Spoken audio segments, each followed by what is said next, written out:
ओ, तो आप कह दो घोषणा कर दो जो पेन देखते रहते हैं अपना। महाराज जी किसको देखते रहते हैं? बोले पेन को देखते रहते हैं। पेन नहीं देख रहे, किसी एक द्रव्य को एकाग्र चित्त होकर देख भी रहे, नासाक दृष्टि से ध्यान कर रहे होंगे कि संसारी जीव को लग रहा है, पेन को नहीं हाथ रहे होंगे।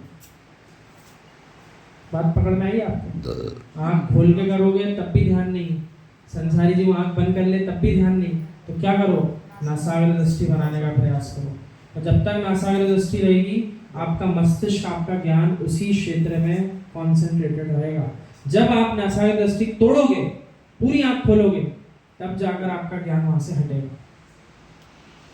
आज अच्छी कला बता दी, ऐसा करना होगा।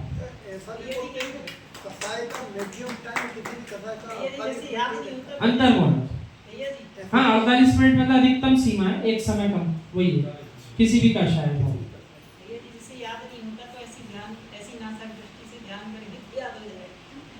याद करने के लिए विषय अलग है, ये तो ध्यान का विषय है, क्योंकि नासाग्र दृष्टि में आप पढ़ भी नहीं पाओगे अच्छे से, आप एकदम से नासाग्र दृष्टि में पढ़ नहीं पाओगे, वो ध्यान का विषय। रागादिक भाव को छोड़कर परमात्मा दशा को प्राप्त करेगा तो वहां पर भी सिद्ध स्वभाव को स्वयं ही भोगता है। अब देखो, कह रहे हैं राग भाव तुमने छोड़े और परमात्मा दशा की प्राप्ति हुई, तो कह रहे हैं जो सिद्ध स्वभाव की प्राप्ति हुई उसके भी भोक्ता तुम ही हो। सिद्ध स्वभाव किसका प्रकट हुआ? स्वयं का। किसने किया? स्वयं ने किया। कर्ता ने कर्म को, करण से, सब कुछ आत्मा से ही। कर्ता आत्मा, कर्म आत्मा, करण आत्मा, किसके माध्यम से किया? आत्मा से किया। तो सारी विभक्तियां आत्मा भी लगती है। रागादिक भाव छोड़कर जो परमात्म दशा को प्राप्त करेगा वो वहां भी सिद्ध स्वभाव का स्वयं ही भोगता है। मनुष्यों, आज अपने घर जाकर इतना ही विचार कर लेना, हे प्रभु मैं छाया में बैठकर धूप में ना चला जाऊं, ये पुण्य की छाया मिली है, इसे भोगों की धूप में मत जला डालना। इतना गंभीर विचार है आचार्य का। देखो, पुण्य का नियोग तो बन गया, अब इसको तुम जलाकर नष्ट मत करो।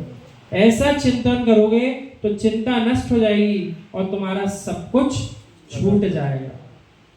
तो ये अपने लिए बड़ी अच्छी लाइन है, छोड़ना नहीं पड़ेगा, छूट जाएगा, क्योंकि छोड़ते बन नहीं रहा है। तो यही पंक्ति अच्छी लगेगी, छूट जाएगा। तो छूट जाएगा, वो तो सबका ही छूटना है। आप भले ही मत छोड़ो मन से, इस पर्याय के अंत में भी छूटेगा नहीं छूटेगा? तो छूटेगा वो स्वीकार है कि छूटने के पहले छोड़ना स्वीकार है? कितने लोग छोड़ रहे हैं? अब आज 11वीं गाथा में परमात्मा स्वरूप की चर्चा प्रारंभ होगी। सर्व विवर्तोत्तीर्ण यदा स चैतन्य मचल मापनोति भवति तदा कृतकृत्यः सम्यक पुरुषार्थ सिद्धिमापन्नः। अर्थात जिस समय उपर्युक्त अशुद्ध आत्मा, अभी जिस आत्मा की ऊपर तक चर्चा चल रही थी, जब तक ये अशुद्ध आत्मा सर्व विभावों से पार होकर, यानी जितने विभाव परिणाम थे, कितने थे? अनंत विभाव परिणाम। कितने विभाव परिणाम? अनंत। क्यों? द्रव्य अनंत हैं, उनके माध्यम से होने वाले विकारी परिणाम भी अनंत हैं। तो उन सब विभावों से पार होकर अचलम, अपने निष्कंप यानी चैतन्य स्वरूप को प्राप्त होता है। अपने आप की प्राप्ति कब होगी? एक भी द्रव्य का राग मन में रहेगा तब तक प्राप्ति नहीं होगी। एक भी द्रव्य का राग मन में है तब तक मुक्ति की प्राप्ति नहीं होगी, और एक भी द्रव्य का राग मन में ना बचा तो मुक्ति हुए बिना होगी नहीं, रही नहीं पाएगा। तभी आत्मा सम्यक प्रकार से पुरुषार्थ के प्रयोजन की सिद्धि को प्राप्त होता हुआ कृतकृत्य होता है।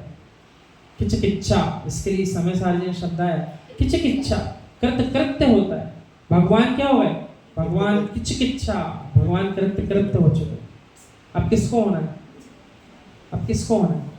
अपन को होना है। भगवान तो हो गए कृतकृत्य, अब उनके पैर पकड़ो चाहे मत पकड़ो, वे तो हो गए कृतकृत्य। वे एक को भी तार लगाने, पार लगाने उतर कर तो नहीं आएंगे। उनका सहारा आप ही लेकर के पार हो जाओ तो ठीक है। मतलब कोई काम अब बचा नहीं करने, उनके पास कोई काम नहीं बचा, इसलिए कृतकृत्य।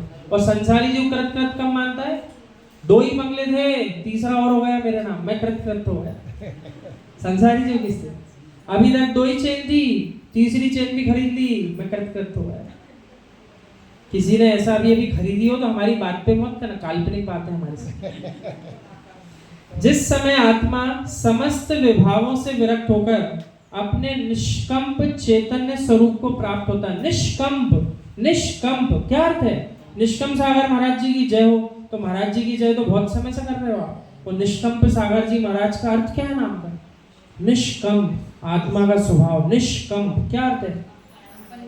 हाँ, किसी भी प्रकार की इच्छा, कोई भी प्रकार के भोग विलास विचलित नहीं कर पाएंगे, कंपायमान नहीं कर पाएंगे उनकी आत्मा को, हलन चलन नहीं होगा। कैसा? योग रूपी हलन चलन, मन योग, वचन योग, काय योग, 3 योग का जिनने सर्वथा त्याग दिया हो, छूट गए, वे निष्कंप हो गए। तो ऐसी निष्कंप चैतन्य स्वरूप आत्मा को प्राप्त होता है, तब यह आत्मा अपने पुरुषार्थ के फल को अर्थात सिद्धत्व को प्राप्त होता है। कौन सा फल चाहिए अपन को? कौन सा फल चाहिए?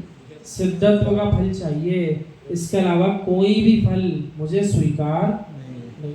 सारे फल छोटे हैं, सारे फल छोटे हैं। कोई सा भी फल ले लो संसार में मांग के, सब सीमित हैं, सीमित काल के। लेकिन एक सिद्धत्व फल ऐसा है, एक बार मिल गया तो वो फल आपसे कोई छीन नहीं सकता, आप स्वयं छुटा नहीं सकते उसको। कोई क्या छीनेगा? अपन खुद नहीं छुड़ा सकते उस फल को। तो ऐसा फल मांगो, ऐसा फल मांगो जो दोबारा आपके पास से कहीं जाने ना पाए।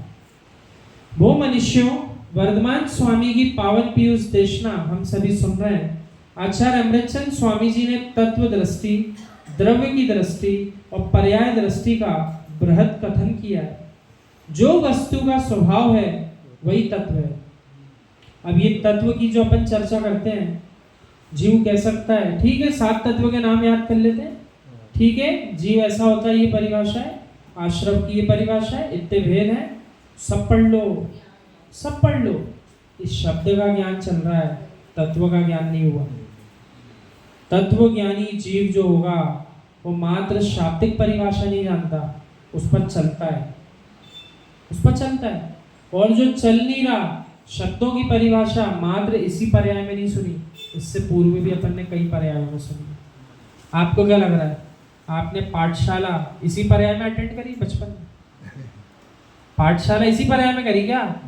और नहीं तो उत्तर हाँ इसलिए होगा क्योंकि जब मनुष्य पर्याय में अगर ऐसा लिखा है मुनिराज की अवस्था अनंत बार धारण कर सकता है ये जीव, तो सोचो ऐसा कहा है करोड़ों बार मनुष्य बनेगा तो एक बार मुनि अवस्था प्राप्त कर पाएगा, ऐसा मान के चलो।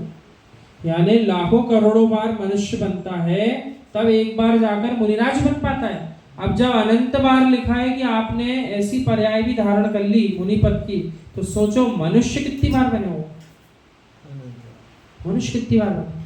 तो इतने अनंत बार जो आप मनुष्य भी बन गए, तो अनंतों बार में एक भी बार पाठशाला नहीं गए, कभी तो गए होंगे।